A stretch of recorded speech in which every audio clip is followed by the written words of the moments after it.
Hey everybody, it's Matt Shares. Welcome to a special edition of the Revenue Growth Help Desk. I'm here with my buddy Scott Gruher, who's the senior partner who leads the revenue practice at SBI. Scott and I are going to share with you some feedback and the summary of what was our 27th Sales Leader Advisory Board meeting.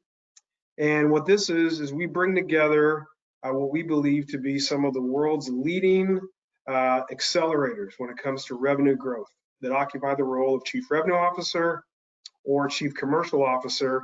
And we covered three topics on this recent fall version. One was we reviewed some insight from SBI's research on the backgrounds of those that were sales leaders who ascended to the CEO role and why their outperformance when a CEO. What was the reason for that? Second thing that Scott and I facilitated was the concept of back to base, which we're going to cover some highlights. And the third is digital evolution and virtual selling. How do people think about this going into 2021? So, Gru, good to see you, brother. Good to see you too. Looking forward to it.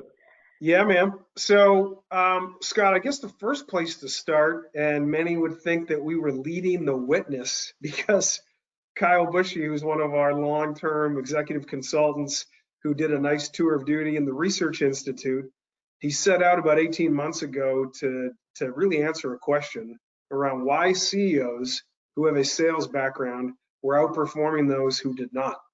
And there was some interesting research. It was public data along with some private company data. And I guess from the purview that you have, you've seen it up close, but maybe for the audience, Scott, what were a couple of those key reasons, and maybe share a little bit of the sound bites from the audience that we had in our last meeting? Yeah, no, it was very interesting. One of the things that's been vexing to us is only 11% of CEOs came up through sales or revenue growth. And when you look at the premium the market has put on growth, look at private equity firms and how a lot of them are expanding into growth funds, it's surprising that more and more CEOs don't have a growth background. Yeah. So what we found in the research, amongst those 11% that were promoted into the CEO role, they were outperforming their peers that came from finance, operations, product, on two of three key metrics. So one of the metrics was growth CAGR, so year-over-year growth. And the second was EBITDA performance. And they were number two, not number one, on the third, which was overall, I think, enterprise revenue, enterprise value. So outperforming their peers across two of the three metrics, and they were number two on the third, which was interesting to see. So, well, Scott, I think on that topic, I guess, relative to the outperformance, and as you and I have our hands on the research Bible that says we report what we hear and what we learn, good or bad.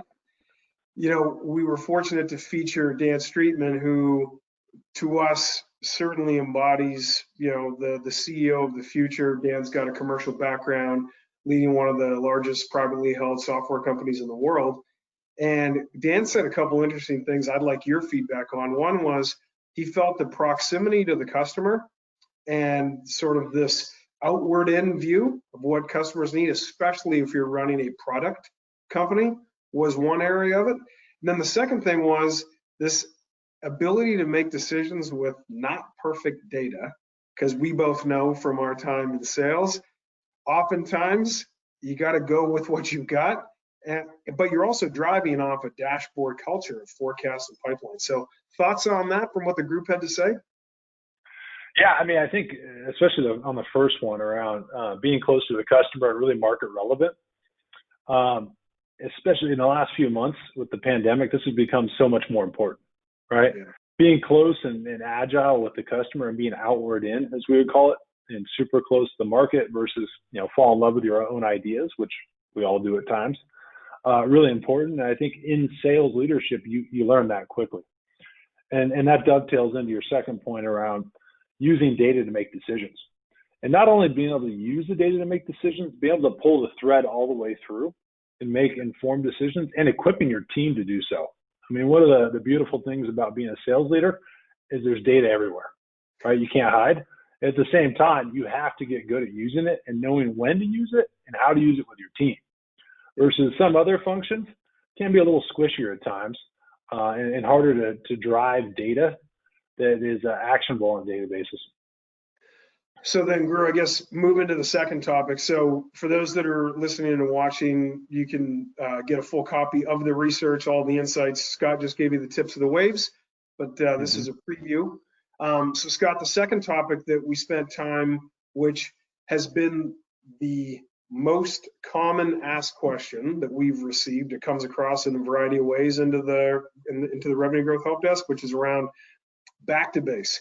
How do I generate more revenue from my existing customers?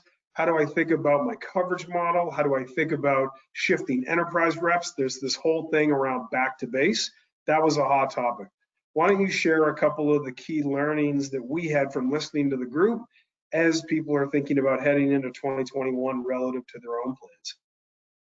Yeah, so we've been doing a ton of research, especially in the last 9 months since the pandemic hit, around what's changed.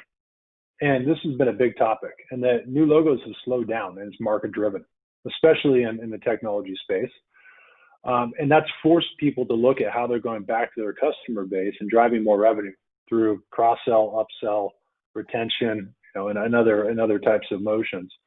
And there's a few things we've learned. Too often, when you look at covering a customer, we revert back to art versus science and say something like, well, Matt Shares has been calling on customers for 25 years, so he knows how to do that, right? But the reality is Matt Shares doesn't own a customer anymore.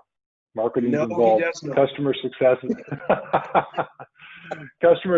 is involved, and you have all these different touch points that are interacting with customers now, right? We all know that, but are we really that surgical in how we deploy our resources against our best opportunities within our customers? And the example we discussed in depth that seemed to resonate, and a lot of the CEOs brought this up, is kind of hyper segmentation. So we know the TAM, we know which accounts to go after, but within each account, there could be major pockets of potential all over the place, different geographies, different buying centers, different products. And we're not equipping our teams to be surgical with a great data set to go after new places maybe they haven't seen in the past. Yeah. They could spend a lot of money with them. Well, and Scott, I know, with what we've seen from a new logo perspective, with new logos being down, as of our last pulse survey, I think the market told us down somewhere between 32 to like almost a third for easy math relative to new logo production. I guess the other item is the talent stack and how you allocate marketing talent at the install base versus sales talent versus customer success.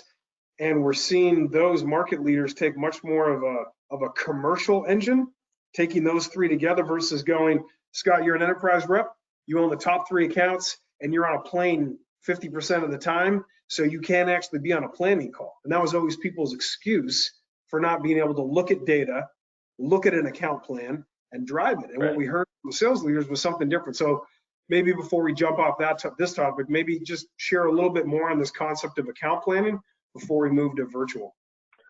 Yeah, well, one of the reasons a lot of senior enterprise sellers haven't liked account planning is you're basically saying, hey, Scott, why don't you take what you know in your head and put it on a piece of paper for me? Sounds a little big brother, right? Like, thanks, appreciate that.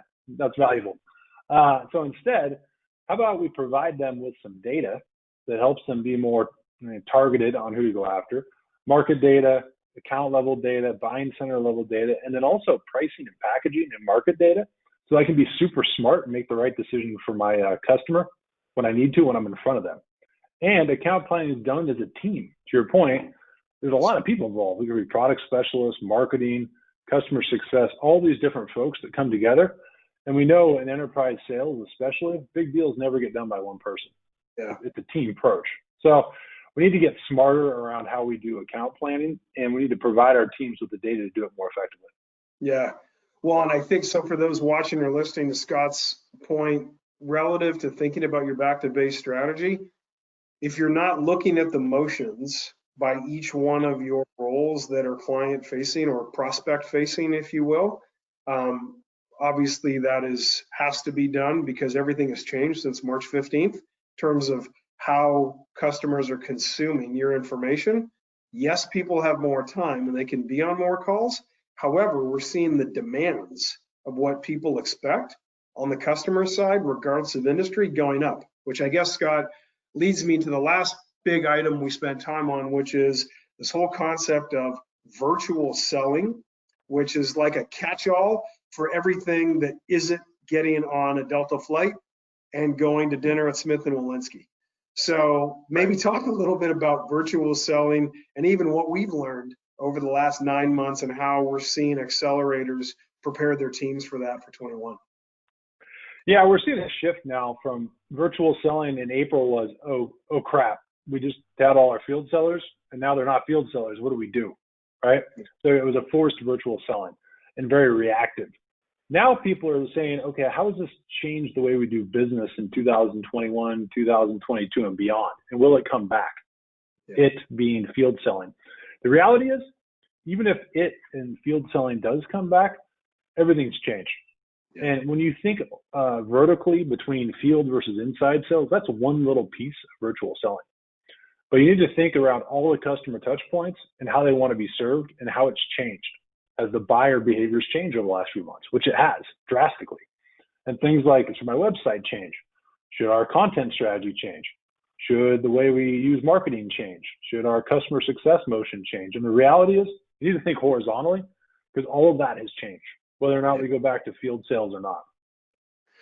And Gruher, what about, like, you and I know this because we see it, the requirement on packaging and pricing relative to a virtual experience and getting somebody through a sales campaign, whether it's an existing customer or it's a new prospect, because there still are some new logos getting done, not as many, but there are some still getting done. We're seeing a lot of people really struggle with that because of the requirement of not being able to, quote, be on site. But one of the things that one of the members brought up was people aren't redoing their customer journeys. For some reason, we're still trying to run the March 15th journey on a, quite frankly, on a buyer who's gotten really, really clever in the last 8 months. So any advice for people as they think about agility and customer journey, as they think about their planning going into 21? Yeah, I think there's still some people in wait and see mode. And the opinion of the board, the advisory board, was that's over, right? Yeah. It's changed. There's no more waiting and seeing. We're there. And as you look forward, I mean, your buyers have a different expectation now. I mean, almost independent of what you're selling, you have to remove friction from the process, making pricing more streamlined, making packaging simpler, clear. Like, you got to go down that path or your competitors will, and they're going to differentiate from you because it's going to be easier to do business with you. In a virtual world where people act more like consumer buyers than B2B buyers, you got to do it. So that was the sentiment from the group. Yeah. Well, I think, Scott, the other thing that it certainly shined a light for you and I know when we chatted after the meeting, was scenario plan, as opposed to I'm going to go build my 21 plan and here's my overassigned number and then I'm going to message this at SKO. Now it's like multiple scenario planning based on a set of assumptions, much more flexible. So what we're seeing, so what the audience should take from that is there is no what's my 21 plan. You probably got to submit a 21 budget. The board wants some idea of how you're feeling, but I would tell you, spend less time on hardening one plan for the board, spend more time on a series of if-then agile plans based on how you start to perform in your indicators in 21. I think that was another big insight relative to the agility component. Yeah, agreed. All right. Okay, Gruher, I could chat all day with you about this, but we've got to get back to it. Always good to see you, man. Thanks for coming on. Absolutely. Good discussion. And for those watching and listening, continued success. And we're cheering for you as you try and make your number.